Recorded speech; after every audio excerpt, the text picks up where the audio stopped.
আমি আজকে যে ঘটনাটা সবার সাথে শেয়ার করতে যাচ্ছি সেটা আমার নিজের ফ্যামিলির সাথে ঘটে যাওয়া একটা ঘটনা, এখনো হয়তো আমাদের সাথে আছে। আমার মা এই ঘটনার মূল ভিকটিম বলা যায়। আমার মা যখন ক্লাস 10-এ পড়তেন তখন প্রথমবারের মতো শুরু হয় এসব কিছু। সামনে বোর্ড এক্সাম থাকায় সারাদিনই পড়ার টেবিলে বসতে হতো। মা যখন পড়তেন তিনি অনুভব করতেন যে পেছনে কেউ একজন দাঁড়িয়ে আছে। প্রথম প্রথম পাত্তা না দিলেও তিনি বুঝতে পারতেন এবং এক সময় তিনি অনুভব করতে পারতেন যে তার সঙ্গে কেউ একজন আছে। একটি বাচ্চা মেয়ে যার মাথায় কোনো চুল নেই। মা তার বাবা মা মানে আমার নানা নানির কাছে বিষয়টা জানালেও খুব একটা গুরুত্ব তারা দেন না। মেয়েটা তেমন কোনো বিরক্ত করতো না এবং বিরক্ত না করায় ব্যাপারটা নিয়ে আমার মাও তেমন মাথামাতি করতেন না। এইচএসসি এক্সাম শেষ করে এইচএসসির আগ পর্যন্ত মেয়েটা মার কাছেই থাকতো সব সময়। একটা জিনিস শুধু বদলে গেল, সময়ের সাথে সাথে মেয়েটার মাথার চুল বড় হয়ে যায়। প্রথম ধাক্কা খেলো এইচএসসির কিছুদিন পর। মা বোয়াল মাছ দিয়ে ভাত খেতে বসেছে, আর তখন তার ভাতের প্লেটের ওপর একটা বড় হাতের ছায়া সে দেখতে পায় এবং চিৎকার দিয়ে উঠে পড়ে। ব্যাপারটা তখন সবার কাছে আজব মনে হয়, তাই মাকে ওখানকার একজন নাম করা হুজুর দেখানো হয়। সে প্রফেশনালি একজন লয়ার, কিন্তু সবাই বলে তার কাছে নাকি অলওয়েজ জিন থাকে। সেই লোক সব কথা শুনে বলে আমার মায়ের সৌন্দর্য দেখে এক জিন তার পেছনে লেগেছে। সেই জিন আর কিছুদিন গেলে মাকে নিয়ে যেত এবং ওকে সরানো এত সহজ না, কারণ অনেকদিন ধরেই সে আমার মায়ের সাথেই আছে। নানিমার মুখে শুনেছি লোকটা নিজের হাত কেটে রক্ত দিয়ে একটা কাগজে কি যেন লিখে আমার মাকে সেটা চিবিয়ে খেতে বলে এবং তার সাথে অনেকগুলো তাবিজও দেয়। তার নির্দেশ ছিল মা যেন মৃত্যুর আগ পর্যন্ত এই তাবিজ শরীর থেকে না সরায়, রাতে একা না ঘুমায় এবং গরুর মাংস কোনোদিন না খায়, শুধু কোরবানির মাংস তাও ঈদের দিন অর্থাৎ ঈদের 3 দিন খেতে পারবেন। এর বাইরে গরুর মাংস তার জন্য হারাম। সেই হুজুরের কথায় আমার মা যখন বিয়ে হয় এই জিন আবার আসবে মায়ের হাজবেন্ডের ওপর এবং তারপর আসবে তার প্রথম সন্তানের ওপর। মা হুজুরের সব নির্দেশই পালন করতে থাকেন। But it doesn't feel good to say যে হুজুরের কথা অক্ষরে অক্ষরে মিলে যায় এবং সত্যি সত্যি বিয়ের পরে সেই জিন আমার বাবার কাছে এসে পড়ে।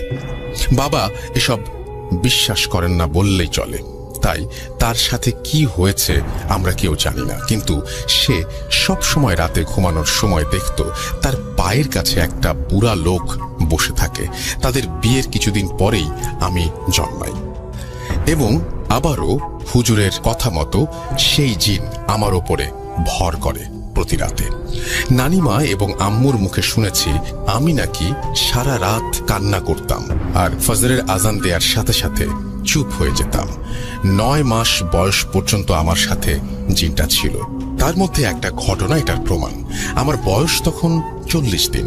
আমার নানা বাড়িতেই আমি ছিলাম এবং আমার দাদাবাড়ির মানুষজন দল বেঁধে আসে আমাকে দেখতে। বাসায় অনেক মানুষ থাকায় রান্নাবান্নার জিনিসপত্র এবং খাবার দাবার সবকিছু খাটের নিচে ঢেকে রাখা হয়। সেই রাতে আমার কান্নার কোনো সীমা থাকে না, দম আটকিয়ে কান্না করতে থাকি আমি। পরে নানিমা মাকে বলে ঘর পাল্টানোর কথা এবং এরপরে আমি শান্ত হই। পরের দিন দেখা গেল আমাকে নিয়ে যেই খাটের ওপরে আমার মা ছিলেন সেই খাটের নিচে রান্না করা গরুর মাংসের পাতিল ঢেকে রাখা হয়েছিল। তার জন্যই জিন আমার গায়ে ভর করতে পেরেছে, কিন্তু জিন আমার কাছে কখনোই ঠিক মতো আসতে পারেনি শুধুমাত্র আমার নানিমার কারণে। সে অনেক নামাজি একজন মানুষ ছিলেন এবং অনেক হুজুর পড়া পানি দোয়া দুরুদ পড়ে আমাকে সে রক্ষা করতে থাকে। সমস্যাটা হয় আমার ছোট বোনকে নিয়ে। আমার ছোট বোন আমার চেয়ে 2.5 বছরের ছোট। তার জন্মের আগ পর্যন্ত আমি এবং মা নানিমার কাছেই ছিলাম। ছোট বোন হওয়ার সময় ঢাকা চলে আসি। এগেইন আমি আমার বোনের নাম বলতে পারছি না, তুবা নাম দিয়ে এখন বোঝাচ্ছি। তুবা আমার ছোট বোন এবং তাকে জিন থেকে দূরে রাখার জন্য ঢাকায় কেউ ছিল না। এবং এতদিন পরে কেউ পাত্তাও দিত না বিষয়টি। হুজুর বলেছিল বড় মেয়ের ওপর জিন আসবে, ছোট মেয়েকে নিয়ে কোনো কিছু বলেনি। তাই আমরা সবাই ব্যাপারটা ভুলে যাওয়ার চেষ্টা করি, বাট উই ওয়ার রং। তোমার বয়স যখন 7, তখন থেকে সে সারা রাত কান্না করত আর চিৎকার করত। কেউ তার কাছে গেলেই সে ধাক্কা মেরে সরিয়ে দিত। যতই তাবিজ দেয়া হতো, 3 মাসের মধ্যে একটা একটা তাবিজ নাই হয়ে যেত। এরপর রূপার তাবিজ তাকে দেয়া হয়েছিল। অনেক দিন থেকে তাবিজের সেই সমস্যা আর হয় না। গরমের ছুটিতে নানা বাড়ি যাওয়ার পরে সেই তাবিজও নাই হয়ে যায় এবং 1 মাস পরে নানিমা দেখে সেই তাবিজ ছাদের টবের একটা গাছের মধ্যে ঝুলছে। আমাদের বোঝার বাকি থাকলো না আসলে সমস্যাটা কি। এরপর অনেক দিন কেটে যায়, তেমন কোনো সমস্যা আমরা দেখিনি। 2013 থেকে 2017 পর্যন্ত অল ওয়াজ ওকে। 2017তে প্রথমবারের মতো আমি নিজে সব দেখলাম। সেদিন রাতে 1:30 বাজে অন্ধকারে হঠাৎ ঘুমের মধ্যে আমার বোন মাথা অলমোস্ট মোর দ্যান 90 ডিগ্রি ঘুরে আমার দিকে তাকিয়ে আছে। অন্ধকারে ভুল দেখছি ভেবে এত পাত্তা দেয়নি। তার মাথায় হাত রাখি আমি আদর করব বলে। সঙ্গে সঙ্গে অনেক জোরে থাপ্পড় মারে আমার হাতে আমার বোন। খুব অবাক হলেও পাত্তা না দিয়ে আমি ঘুমোতে চলে যাই। একটু পরে দেখি তুবা চিৎকার করছে এবং তার পায়ের দিকে আঙুল দিয়ে পয়েন্ট করে কিছু একটা দেখাচ্ছে, বলছে আমাকে নিয়ে যাবে, ও আমাকে নিয়ে যাবে। আমার চিৎকারে বাবা মা চলে আসে এবং তুবাকে নিয়ে যায় তাদের ঘরে। পরের দিন শুনি সে স্বপ্নে দেখে যে একটা কালো অবয়ব তাকে বলছে সে তার মাথার চুল না কাটলে তাকে নিয়ে যাবে। ঘুম ভেঙে দেখে সেই অবয়ব তার পায়ের কাছে বসে আছে। বলে রাখা ভালো, আমার বোনের চুল সাধারণ মেয়েদের চুলের মতোই ছিল, কিন্তু সেই 7 বছর বয়সে তার চুল হঠাৎ করে পাল্টে যায়। সেই চুল যেমন লম্বা তেমন ঘন, হাঁটুর নিচে পর্যন্ত চলে আসে। এমন সবাই অবাক হয়, কারণ আমাদের পরিবারে এমন চুল আগে কারো হয়নি। এরপর অনেক বড় হুজুরকে দেখানো হয়, দাবি জানা হয়, কিন্তু লাভ হয় না। তারপর তুবার শরীরে আস্তে আস্তে বিভিন্ন ধরনের ওই যে গোটা গোটা যা কিছু আছে এগুলো দেখা যায়, কালো কালো হয়ে ওঠে, অর্থাৎ ক্ষতস্থানের মতো হয়ে ওঠে পুরো শরীর। জিজ্ঞেস করলে বলে জানে না কিভাবে আসলো, সেটাও সে বলতে পারে না এবং ব্যথাও নাকি করে না। আমি অনেক মুভিজে দেখেছি যে এটা নাকি পজিশনের সিম্পল, কিন্তু আম্মু বিশ্বাস করেন না আমার কথা। এরপর জানুয়ারি মাসে আমরা শীতের রাতে 11টার মতন বাজে, আমি আর তুবা আমরা লাগেজ গুছাচ্ছিলাম এবং পরের দিন রাতের বাসে আমরা কক্সবাজার যাব। হঠাৎ দেখি তুবা কোনো কথা ছাড়া খাট থেকে উঠে বাথরুমে চলে যায় এবং ইমিডিয়েটলি ভেতর থেকে শাওয়ারের শব্দ আসে। দরজা খোলা ছিল দেখে আমি দৌড়ে বাথরুমে গিয়ে দেখি তুবা বাথটাবের ভেতরে শাওয়ারের নিচে দাঁড়িয়ে আছে। কনকনে ঠান্ডা পানি, সেই শীতের রাতে আমি চিৎকার করছি, কিন্তু আমার কথা কেউ শুনতে পারছে না। আমাদের আগের ফ্ল্যাটটা ছোট থাকায় একটু চিৎকার দিলেই বাবা মা শুনতে পেত বা চলে আসতো, কিন্তু পরে পাশের একটা ফ্ল্যাট কিনে জোড়া লাগানোর পর থেকে আমাদের কথা আর তারা শুনতে পেত না। আমি তুবার নাম ধরে চিৎকার করে ডাকতে থাকি। তুবা চিৎকার করে বলছে সেও আমাকে, আমি ওকে নিয়ে যাব, আমি ওকে নিয়ে যাব। আমার বোন অনেক শুকনা, নামমাত্র ওজন তার। সেই বোনকে আমি বাথটাব থেকে টেনে নামাতে পারছি না, পাথরের মতো ভারী তার শরীর। একসময় বাবা মা দৌড়ে আসে এবং আসার সাথে সাথে তুবা নর্মাল হয়ে যায়। তাকে জিজ্ঞেস করলে সে বলে তার কিছুই মনে নাই। কক্সবাজার ট্রিপ থেকে ফেরার সাথে সাথেই সব কাহিনী হুজুরকে জানালে সে আমাদের ঘরের কোনায় ঝুলানোর জন্য তাবিজ দেন। এরপর থেকে তুবার শরীরে ওই দাগগুলো আর দেখা যেত না এবং আল্লাহর রহমতে তার সাথে আর কিছু হয় না। সে সেদিন থেকে স্বপ্নে দেখে একটা নীল রঙের শাড়ি পরা মেয়ে প্রতি রাতে তার স্বপ্নে এসে তাকে আদর করে এবং প্রতি রাতেই তুবা এই স্বপ্নটি দেখে। যখন ও আমাকে মেয়েটার কথা বলে আমি ওকে শিখিয়ে দেই নেক্সট টাইম যেন ও মেয়েটাকে বলে আর না আসতে। এই কথা বলার পরের দিনই মেয়েটা স্বপ্নে এসে তুবাকে বলে যেন সে তার কথা আমার সাথে অথবা আম্মুর সাথে শেয়ার না করে। এরপর থেকে মেয়েটা আর আসে না, কারণ প্রবলেম হয় আমার পুরা বাসায় সারা রাত ধরে বাসার ভেতরে দৌড়ানোর আওয়াজ পাওয়া যায়। আমাদের ফ্লোরে 2টা ইউনিট, এই ইউনিটে আমরা থাকি, সো কোনো চান্স নেই আশেপাশে থেকে আওয়াজ আসার। মার্বেল খেলা, চেয়ার টানাটানি, সব ধরনের আওয়াজ হতে থাকে, কিন্তু আস্তে আস্তে সব থেমে যায়। আজকে 22 বছর ধরে মায়ের কাছে তাবিজ নেই। আমার মা আবার ভয় পাওয়া শুরু করেছে। একা থাকলে একরকম সুগন্ধ থাকে তাকে ঘিরে। পুরো বাসায় আমি নিজের হাতে দোয়া লাগিয়েছি, সব ঘরের দোয়া ঠিকঠাক আছে, শুধু আমার মায়ের ঘরের দোয়াটাই একা একা নাই হয়ে গেছে। মা কিছু বলে না, কিন্তু তার কথা এবং তার সবকিছু শুনে তার চাল চলনে বোঝা যায় সে কিছু একটা সমস্যার ভেতর দিয়ে যাচ্ছে। আমার মা প্রচন্ড ভয় পায়। বাংলা এবং ইংলিশ মিলিয়ে লেখার জন্য ক্ষমা চাচ্ছি, ভালো লাগলে পড়ে শোনাবেন। আল্লাহ হাফেজ। এবং তিনি বলেছেন তার নাম শেয়ার না করতে। আমি তার নাম শেয়ার করছি না। একটু কষ্ট হয়েছে পড়তে, ট্রুলি স্পিকিং। আসলে এভাবে পড়তে সমস্যা হয়, শুধু ইংরেজিতে বা শুধু বাংলায় হলে অতটা সমস্যা হয় না, বাট এভাবে একটু সমস্যা হয়। এনিওয়েজ, আমার যেটা মনে হয় যে যখনই আপনারা লিখবেন এবং এরকম ধরনের কোনো চ্যালেঞ্জ যদি আপনারা ফেস করেন, তাহলে আমাকে তো রেকর্ড করেও পাঠাতে পারেন। But the story was too good এবং আমার কাছে অনেক বেশি ভালো লেগেছে। আমি আশা করব যে যারা শুনেছেন তাদের কাছেও অনেক বেশি ভালো লেগেছে। এবং আপনার কাছেও যদি এরকম ঘটনা থাকে তাহলে আমাকে ইমেল করুন, এখনই জানিয়ে দিন। আমি অপেক্ষায় আছি আপনার ইমেইলের। অসংখ্য ইমেল চাই আপনাদের কাছ থেকে। আমি আশা করি যে সেটা পাবো এবং সেটার অপেক্ষায় থাকলাম। সেটাই আমার আপনাদের কাছে একমাত্র অনুরোধ। আমরা চলে যাব আমাদের পরবর্তী ঘটনায়।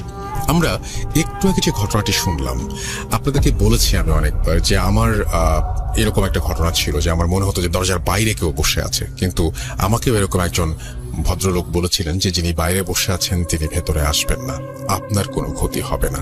তো আমি একটু আগে যে ঘটনাটা শেয়ার করলাম সেই ঘটনাটা কিন্তু খুব অদ্ভুত টাইপের। একজন মানুষ একজন মেয়েকে দেখতে পায়, যার কথা বলছেন ওনার মা একটা মেয়েকে দেখতে পেতেন, এবং সেই মেয়েটির মাথায় কোনো চুল ছিল না এবং আস্তে আস্তে সেই মেয়েটির চুল আস্তে আস্তে বড় হতে শুরু করে। কি অদ্ভুত টাইপের একটা ঘটনা। আপনি খালি চিন্তা করে দেখেন যে আপনি রাতের বেলায় আপনার পাশে, আপনার পেছনে একজন মেয়ে দাঁড়িয়ে আছে যার মাথায় চুল নেই এবং আস্তে আস্তে তার চুল বড় হচ্ছে এবং সে আপনাকে মাথায় হাত বুলিয়ে দিচ্ছে, এবং আপনি জানতে পারলেন যে আপনাকে এই মেয়েটির কবল থেকে যদি আপনি রক্ষা পেতে চান তাহলে আজীবন তাবিজ পড়তে হবে। খুবই অদ্ভুত ব্যাপার কিন্তু। এবং এই মেয়েটি কিন্তু তাদের ফ্যামিলিকে ছাড়েনি কখনো, নানাভাবে নানান রকম ভাবে সে সেই ফ্যামিলির মাঝেই ছিল এবং থেকেওছে অনেক দিন পর্যন্ত। আপনারা সবাই সেটা জানেন এবং শুনলেনও। তো যাই হোক, আমরা কথা না বাড়িয়ে সরাসরি আমরা পরের ঘটনায় চলে যাব। এই ঘটনাটি অবশ্যই এরকম নয়, এটি আরেকটি ঘটনা, জিন সংক্রান্ত একটি ঘটনা, এবং যে ঘটনা মাদ্রাসা নিয়ে আমরা সব সময় শুনি। তারপরেও আমি জানি না যে কেউ যদি অবিশ্বাস করেন তাহলে কিছু করার নেই, কারণ মাদ্রাসার স্টুডেন্টদের কাছে যদি আপনি জিজ্ঞেস করেন প্রত্যেকের কাছেই দেখবেন যে একটা ঘটনা আছে, সেটা তার জানা হোক বা নিজের সাথে ঘটা হোক। কথা না বলে সরাসরি ঘটনায় চলে যাব। এই ঘটনাটি জিনকে নিয়ে। চলুন শুনে আসি আরো একটি ঘটনা। প্রথমটিও ছিল জিনের, দ্বিতীয়টি জিনের। দেখা যাক আজকের এপিসোডটি জিন এপিসোড হয়ে যায় কিনা। চলুন শুনে আসি একটা অডিও ক্লিপ, তারপরে মডারেটরদের নিয়ে ফিরে আসছি।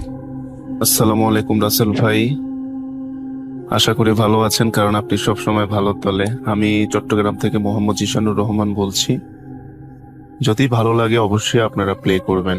এবং আমি এখন যে ঘটনাটি আপনাদের সাথে শেয়ার করতে যাচ্ছি, এই ঘটনাটি হচ্ছে একটি সত্যি ঘটনা এবং এই ঘটনাটি ঘটে আমার মামার বাড়ির এলাকাতে। তো আমি আর কথা না বাড়িয়ে আমি ঘটনায় চলে যাচ্ছি। তো একটু বলে রাখি ভাইয়া, ঘটনাটি আমি শুনি আমার এক বন্ধুর কাছে, যে মানে ওই যেখানে ঘটনাটি ঘটেছিল সে ওখানেরই ছাত্র ছিল। তো যাই হোক, আমি ঘটনাতে চলে যাচ্ছি। ঘটনাটি ঘটে আমাদের মামা বাড়ির এক মাদ্রাসাতে। ওই মাদ্রাসার একটি ওইটা হচ্ছে একটি ফাজেল মাদ্রাসা। ওই ফাজেল মাদ্রাসাতে হোস্টেল ছিল, মানে হোস্টেল ছাত্রাবাস ছিল। তো ছাত্রাবাসে ছাত্ররা থেকে লেখাপড়া করতে পারতো এবং আবাসিক সিস্টেম ছিল। তো ওই মাদ্রাসার দাখিল শ্রেণীর যিনি মুহাদ্দিস বা যিনি হাদিস পড়াতেন তার নাম ছিল মুহাম্মদ, আমি নামটি আসলে একটু স্কিপ করতে চাচ্ছি, নামটি আমি বলতে চাচ্ছি না প্রসঙ্গত কারণে। তো যাই হোক, দাখিল ক্লাসের মধ্যে যিনি হাদিস পড়াতেন। তিনি প্রচন্ড একজন জ্ঞানী, একজন আলেম ছিলেন এবং তার অনেক স্টুডেন্ট ছিল, ছাত্র ছিল। তিনি অনেক বড় বড় আলেমকেই বাংলাদেশে তৈরি করে দিয়েছেন, যারা এখন বাংলাদেশের অনেক জায়গাতে ভালো ভালো বয়ান এবং ওয়াজ করে থাকেন। তো ওই ঘটনাটি শুরু হয় আসলে ওনাকে কেন্দ্র করেই।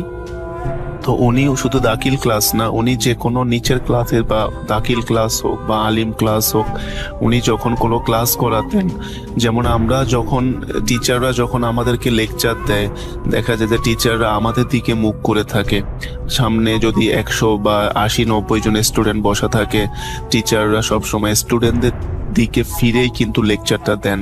তো ঠিক তিনিও এই কাজটি করতেন যে তার সামনে যদি 60 জন বা 70 জন স্টুডেন্ট বসা থাকতো, তিনি তাদেরকে হাদিস পড়াতেন, হাদিস বুঝাতেন। বুঝানোর পরে সবাইকে যখন বুঝানো হয়ে যেত, ক্লাস শেষ হওয়ার 5 থেকে 10 মিনিট পূর্বে তিনি পিছনের দিকে তাকিয়ে যেতেন। পিছনের দিকে তাকিয়ে তিনি দেখা যেত যে পিছনে কাউকে দেখা যাচ্ছে না, কেউ দেখতো না যে পিছনে কেউ আছে কিনা, কিন্তু উনি জিনিসটা দেখতেন কিনা সেটা আসলে উনি কখনো বলেননি। তো উনি পিছনের দিকে তাকিয়ে মানে একটা অদৃশ্য কাউকে হয়তো বা কিছু উনি বুঝাতেন যে তোমরা বুঝছো কিনা। উনি হাত লাড়তেন এবং উনি ওনার নানা রকম বডি ল্যাঙ্গুয়েজ দিয়ে পিছনের ফিরে উনি তাকিয়ে প্রায় 5 থেকে 10 মিনিট উনি লেকচার দিয়ে তারপরে উনি ক্লাস থেকে বের হতেন।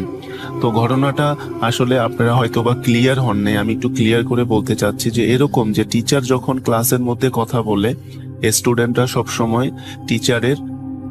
টিচার থাকে সবসময় স্টুডেন্টদের দিকে ফিরে কথা বলে, এবং পরে যখন একটা অঙ্ক বা একটা ইংলিশ যখন তিনি লিখতে যাবেন, তখন কিন্তু তিনি বোর্ড দিয়ে বা মার্কার পেন দিয়ে তিনি হোয়াইট বোর্ড বা ব্ল্যাক বোর্ডে লিখেন। কিন্তু এই হুজুরের ক্ষেত্রে ঘটনাটি ঘটেছিল সম্পূর্ণ একটু ব্যতিক্রমী।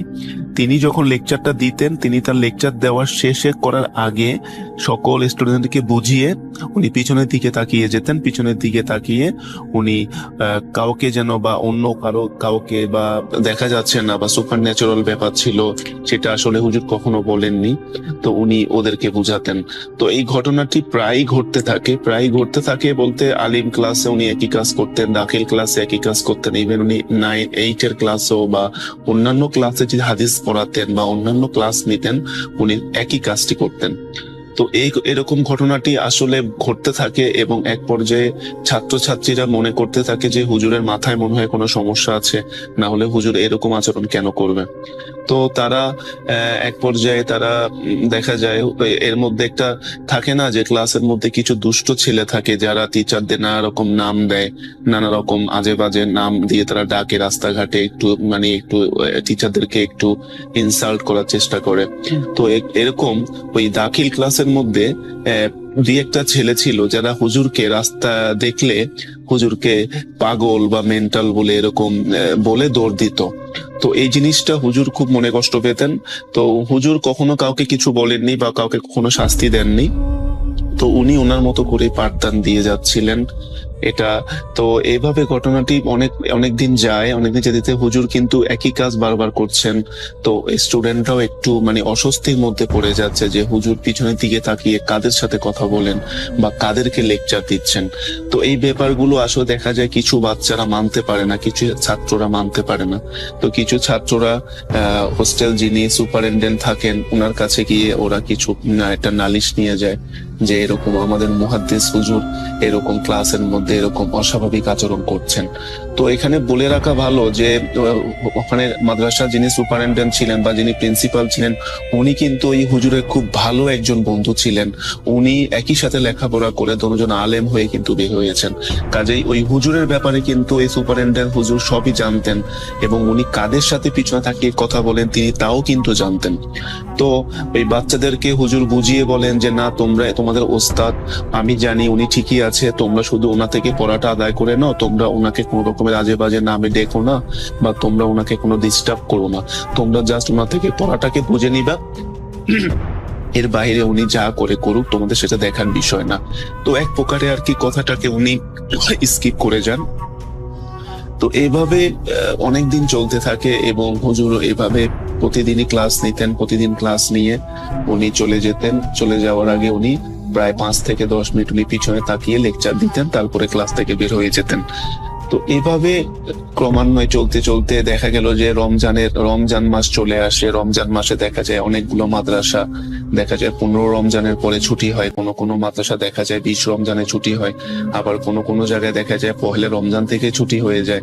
তো এই ঘটনাটি যে মাদ্রাসায় আসলে ঘটেছিল, সেই মাদ্রাসাটা 15 রমজানের পর থেকে ছুটি দেওয়া হয়, ঈদের ছুটি। তো কিছু কিছু বাচ্চারা বাড়ি চলে যায়। তারা তাদের বাড়ি, কারো বাড়ি ছিল দক্ষিণবঙ্গে, কারো বাড়ি ছিল উত্তরবঙ্গে।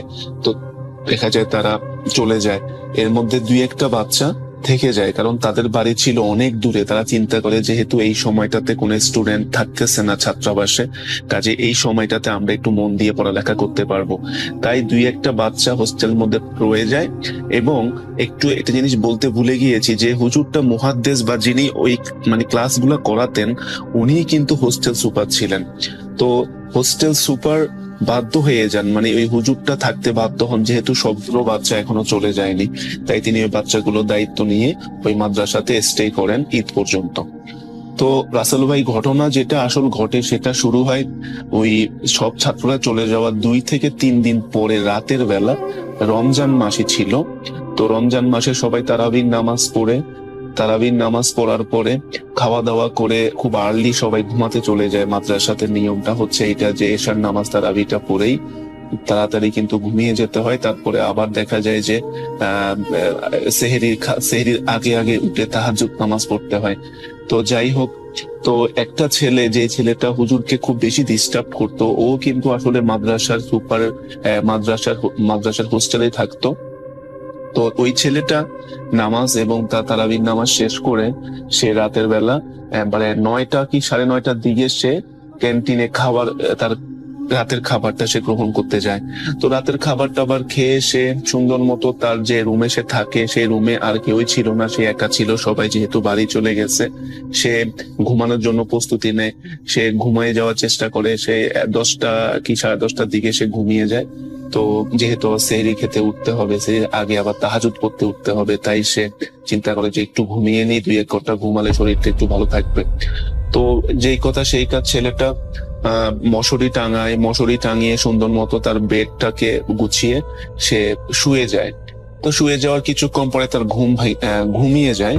তো রাসেল ভাই, আসলে ঘুমিয়ে যাওয়ার কিছুক্ষণ পরের মধ্যেই দেখা যায় যে সে হয়তো বা ঘুমালো 10:30 কি 11:45টার মধ্যে। দেখা গেল যে তার ঘুমটা ভেঙে গেল 11:20 বা 25-এর মধ্যে। প্রচন্ড মশার কামড়, প্রচন্ড মশা তাকে কামড় দিচ্ছে, মানে পুরো মশা মনে হচ্ছে তার পুরো বেডটাকে ঘিরে ফেলেছে। সে প্রচন্ড মশার কামড়ে আর সহ্য করতে না পেরে সে ঘুম তার ভেঙে যায়। তো তখন সে বলে যে আমার তো স্পষ্ট মনে আছে যে আমি মশারি টাঙিয়ে ঘুমিয়েছিলাম, তাহলে আমার মশারিটা কোথায়? সে তখন মশারি খুঁজতে খুঁজতে থাকে এবং দেখে যে তার যে ফ্যানটা, সে ফ্যানটাও কিন্তু বন্ধ করা, কারণ সে কিন্তু ফ্যান চালিয়ে অন করেই কিন্তু ঘুমিয়েছিল। তো যাই হোক রাসেল ভাই, তারপরে সে মনে করে যে হয়তোবা মনের ভুল হতে পারে। তারপরে তখন সে মশারিটা খুঁজতে থাকে। মশারিটা দেখে সুন্দর করে ভাঁজ করে তার বালিশের নিচে রেখে দেওয়া হয়েছে। এবং সে মানে নিজেকে এটা বোঝায় যে হয়তোবা খুব ঘুম পেয়েছিল, ঘুমের ঘোরে আমি হয়তোবা মশারি টাঙাতে ভুলে গেছি। তারপরে সে আবার ফ্যান চালায় এবং মশারি টাঙিয়ে সে আবার ঘুমিয়ে যায়। তো রাসেল ভাই, ঘুমিয়ে যাওয়ার কিছুক্ষণ পরের মধ্যেই আবার দেখা যায় ঘন্টাখানেক মধ্যে তার ঘুম ভেঙে যায়। আবার তাকে প্রচন্ড মশা তাকে কামড়াতে থাকে এবং সে তখন হঠাৎ করে বিছনা থেকে লাফ দিয়ে উঠে এবং একটু ভয় পায় যে পরপর 2টি ঘটনা তার সঙ্গে ঘটছে। কারণ তার স্পষ্ট কিন্তু মনে আছে যে সে সেকেন্ড টাইম কিন্তু তার যখন ঘুমটা ভাঙে, ফার্স্ট টাইমে সে কিন্তু মশারি টাঙিয়েই ঘুমিয়েছিল। তাহলে মশারি কোথায় গেল? তো রাসেল ভাই, সে একটু ভয় পেয়ে সে দেখে যে মশারি নেই। তো সে তার বেড থেকে উঠে মশারিটা খোঁজার চেষ্টা করে, দেখে যে মশারি কোথাও নেই।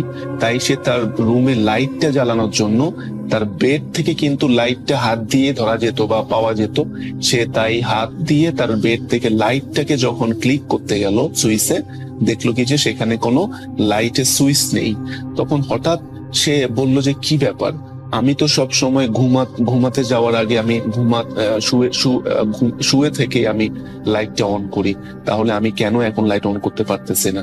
তখন সে ভাবে যে যাক হয়তো বা আমি নিচে নেমে দেখি যে ঘটনাটা কি। যখন সে নিচে নামতে যাবে রাসেল ভাই, সে ফিল করে যে সে যে পা দিচ্ছে তার পায়ের নিচে কিন্তু কোনো মাটি বা কোনো ফ্লোর নেই রাসেল ভাই। তখন সে হঠাৎ নিজেকে আবিষ্কার করে যে তার পুরো বেডটা বা তার পুরো চৌকিটা বা খাটটা যেখানে সে ঘুমাতো সেটা মাটি থেকে প্রায় 20 থেকে 30 ফুট উপরে কিন্তু ভেসে আছে। তখন এটা যখন সে রিয়ালাইজ করে যে সে শূন্যের ওপর ভেসে আছে, তখন সে চিৎকার, ছোট বাচ্চা রাসেল ভাই, অনেক ছোট ছিল সে, মানে দাখিলের স্টুডেন্ট আর কত বড়ই বা হবে। তখন সে চিৎকার করে অজ্ঞান হয়ে যায়, কিন্তু সে চিৎকারটা এত জোরে সে করেছিল পুরো মাদ্রাসা শোনা গিয়েছিল। তখন পাশেই সুপার হুজুরের রুম ছিল, যিনি তাদেরকে হাদিস পড়াতেন, তিনি চিৎকারটা শুনতে পান এবং তিনি চিৎকারটা শুনে তিনি মাদ্রাসার দারোয়ান এবং আরো 2-1 ছাত্র ছিল সেখানে, তাদেরকে সহ তার রুমের কাছে গিয়ে দেখেন রুমটি লক করা।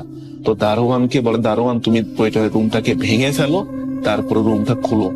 তখন দারোয়ান এক ধাক্কা দিয়ে রুমটা মানে ভেঙে ফেলার মতো করে রুমটাকে খুলে ফেলার পরে দারোয়ান সহ সবাই এবং ওই সুপার হুজুর দেখতে পেলেন যে ছেলেটা মাটিতে অজ্ঞান হয়ে পড়ে আছে এবং তার মুখ দিয়ে ফেনা উঠতেছে। প্রচন্ড ভয় সে পেয়ে তার শরীর কাঁপছে।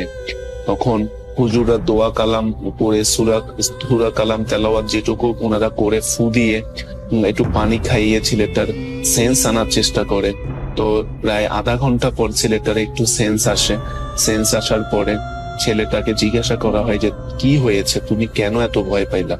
তখন ছেলেটা সবকিছু খুলে বলার পরে ওই যে হুজুরটা তাদেরকে মুহাদ্দিস ছিল, যিনি তাদের ক্লাসের মধ্যে অস্বাভাবিক আচরণ করতেন বলে সবাই তাকে ডিস্টার্ব করত, ওই হুজুরটাই কিন্তু মাদ্রাসার সুপার এবং তিনি ওখানে ছিলেন।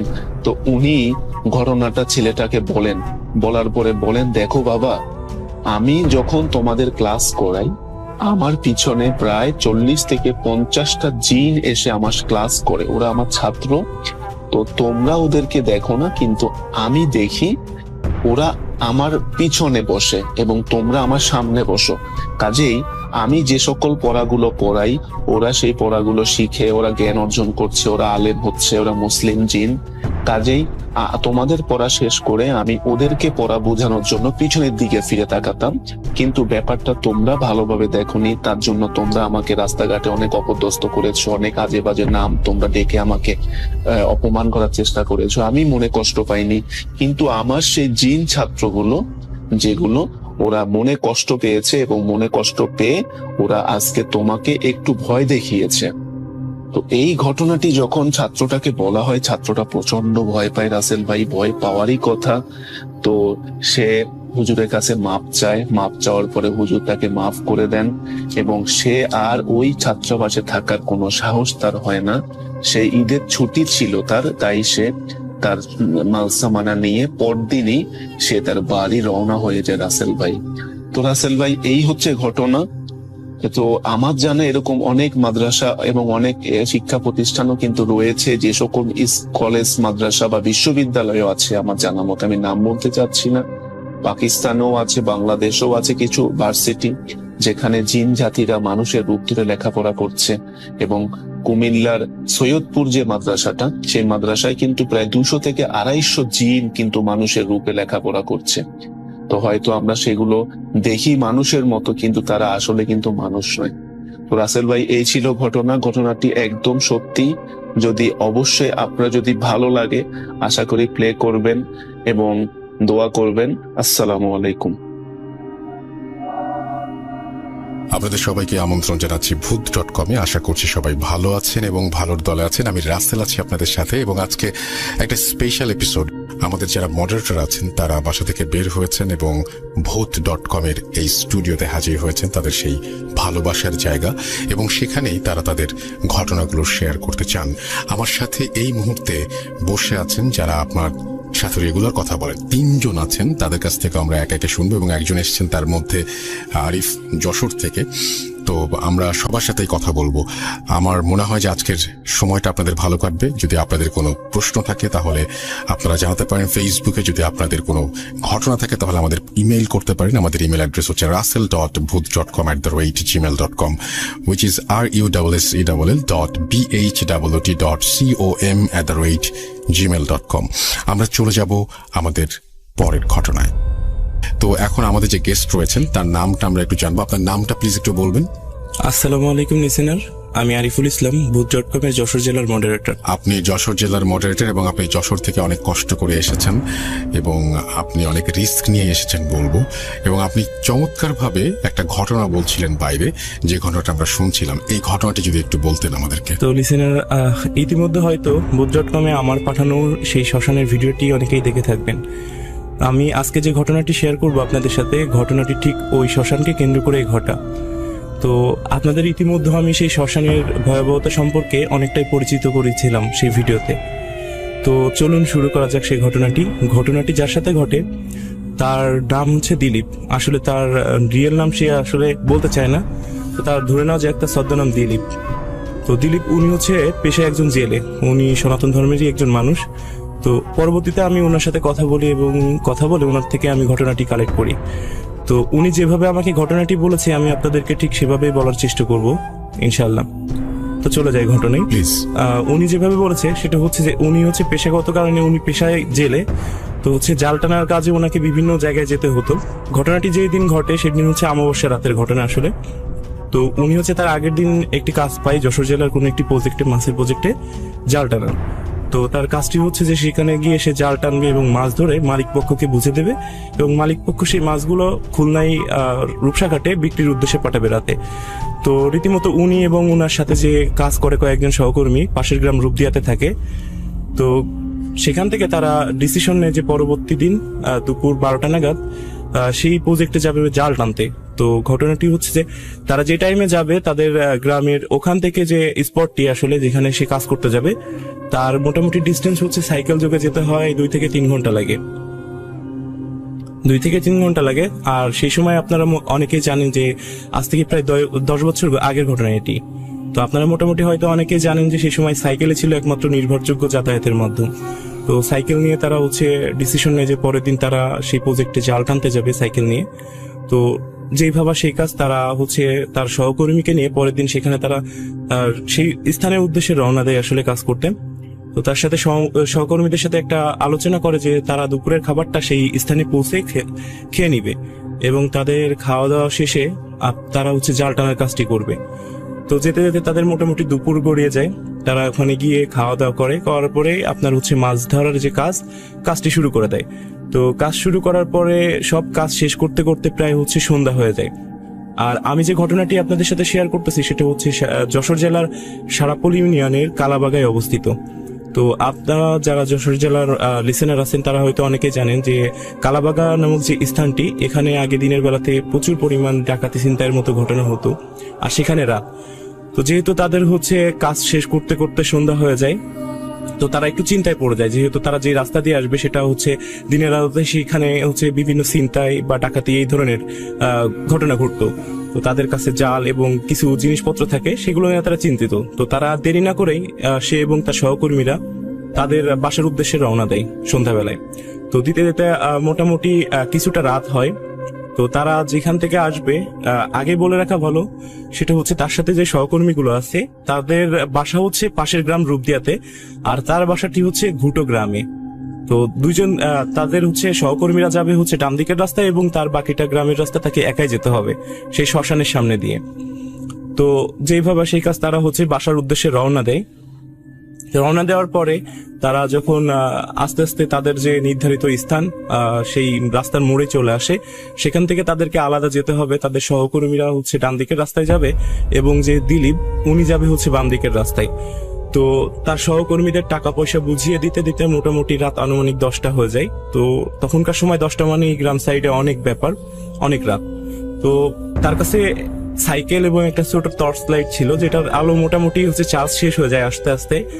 তো সে আসলে ওখান থেকে তার সহকর্মীদেরকে বিদায় দিয়ে তাদের হচ্ছে গ্রামের রাস্তায় ঢোকে।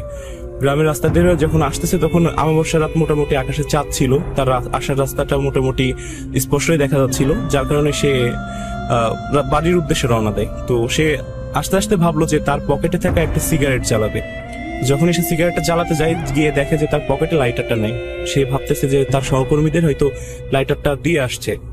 তো যখন সে সাইকেল চালায় আস্তে আস্তে যে ঘটনাটি আপনাদের বলতেছি, যে শ্মশানের কথা, মন্টের শ্মশান। তো মন্টের শ্মশানের সামনেই প্রবেশ মুখে একটি বড় বট গাছ আছে, যেটি লোকমুখে শোনা যায় যুদ্ধেরও আগের গাছ নাকি এটি। তো তখন সে দূর থেকে দেখতে পাচ্ছে, যখন রাস্তার বাঁকটি নিল, যে একজন বৃদ্ধ লোক, তার হাতে একটি আলোর মতো, সে ওই বট গাছের নিচে দিয়ে হেঁটে যাচ্ছে গ্রামের দিকে। তখন সে একটু মনে মনে স্বস্তি পেল যে হয়তো বা সে আমার গ্রামেরই কেউ, তাকে বাদবাকি পথটা আমি তার সাথেই গল্প করে চলে যাব।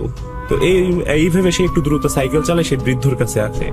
এসে সেই বৃদ্ধর কাছে এসে দেখে যে যে বৃদ্ধকে এসে দেখছে এতক্ষণ ধরে, সেই বৃদ্ধটি আসলে তার পরিচিত না, তার আগে কখনো এই গ্রামে দেখেনি সে বৃদ্ধকে। এবং সে যেটা করলো, বৃদ্ধকে প্রশ্ন করলো যে দাদু, আর সেই বৃদ্ধর বয়সটা ছিল মোটামুটি তার দাদুর বয়সী, যার কারণে সে প্রশ্ন করলো যে দাদু, আপনি কি পথ হারিয়ে ফেলেছেন, বা এর আগে তো আপনাকে দেখি নাই, আপনি কোথায় যাচ্ছেন বা কোথায় যাবেন? যখন এই কথাটি বলার পরে সেই বৃদ্ধটি তার মুখের দিকে তাকিয়ে থাকলো কিছুক্ষণ ধরে, এবং দ্বিতীয়বার যখন আবার তাকে জিজ্ঞেস করলো, সেম প্রশ্নটি করলো, করার পরই সে বৃদ্ধর অপর পাশ থেকে সেই বৃদ্ধ তার ভাঙা কণ্ঠে জবাব দিল, আমাকে একটু শ্মশানের দিকে এগিয়ে দিবি? আমার ছেলে মারা গেছে, তাকে এই শ্মশানে দাহ করব। আমার ছেলেকে নিয়ে ওরা আগে চলে গেছে, আমি বৃদ্ধ মানুষ, বয়স হয়েছে, যার কারণে যেতে পারছি না, তুই আমাকে এই চিকন রাস্তা ধরে একটু এগিয়ে দিবি? তখন দিলীপ ভাবলো যে মোটামুটি হচ্ছে যে মানুষের সরলতার সুযোগ নিয়ে চিন্তাই করে, অনেকে শুনেছে, সে অনেকের কাছে অনেক রকম ঘটনা শুনেছে, তাকেও কি চিন্তাই করতে যাবে, এরকম একটা মোটামুটি। তখন সে আর প্যারানর্মাল কোনো কিছুই ভাবে নাই, সে আসলে এটাই ভাবতেছে যে হচ্ছে হয়তো বা তাকে চিন্তাই করা হবে। এদিকে রাত এত, তাকে বাসায় যেতে হবে, রাত হয়েছে। তো আবার এদিকে বৃদ্ধর দিকে তাকায়, তার একটু মায়া হলো যে আসলে এত রাতে একটা বৃদ্ধ মানুষ কিভাবে যাবে। তখন সে বৃদ্ধকে বললো যে আচ্ছা চলুন, আপনাকে এগিয়ে দিই। তখন সে বৃদ্ধর সাথে সেই শ্মশানের রাস্তায় হাঁটা শুরু করলো। বৃদ্ধ সামনে তার হাতে একটি আলোর মতো ছিল, আলোটি আসলে কিসের সে দিলীপ আগেও কখনো এরকম আলো কোনোদিন দেখে নাই। বৃদ্ধ আগে যাচ্ছে এবং দিলীপ সে পিছে পিছে যাচ্ছে। তো সে দূর থেকে দেখছে যে শ্মশানের ওখানে যে চিতা খোলা আর কি, যেখানে দাহ করা হয়, সেখানে কিছু আলো দেখতে পাচ্ছে। এখন সে ভাবতেছে যে হয়তো বা ভিতরে যারা বডিটাকে দাহ করতেছে, এখানে আমার গ্রামের লোক হতে পারে, পরিচিত। তো তারা একটু সে জানতে চায় যে আসলে শ্মশানের ভিতরে কারা আছে, তাদের সাথে কথা বলবে। বৃদ্ধ আগে আগে যাচ্ছে এবং দিলীপ পিছে। তো সে যখন আস্তে আস্তে শ্মশানের ঢোকার একেবারে মুখের দিকে আসে, তখন সে দেখতে পায় অনেকগুলো মানুষ শ্মশানের ভিতরে একই লাইন ধরে দাঁড়িয়ে কাঁদতেছে, মাথা নিচু করে। তখন সে বিষয়টা একটু অস্বাভাবিক ভাবে নেয় যে আসলে সবাই, এতগুলো মানুষ দেখা যাচ্ছে না, কাঁদতেছে। যত সে শ্মশানের ভিতরে যায় তত কান্নার আওয়াজগুলো বাড়তে থাকে। তো এভাবে আস্তে আস্তে সে ওই বৃদ্ধর সাথে চলে যায় সে চিতাখোলা, যেখানে শরীরটি রাখা আছে ডেড বডিতে, সেখানে চলে যায়। তো যাওয়ার পরে সে আসলে একটু কৌতূহলবশত দেখতে চায় যে চিতার উপরে কার লাশটি রাখা আছে, একটু দেখি আমি। তো যখন সে চিতার ওখানে যায়, গিয়ে যখন লাশটির মুখটি দেখে, সে যেভাবে বলেছে যে সে আসলে এই জিনিসটা দেখার জন্য প্রস্তুত ছিল না।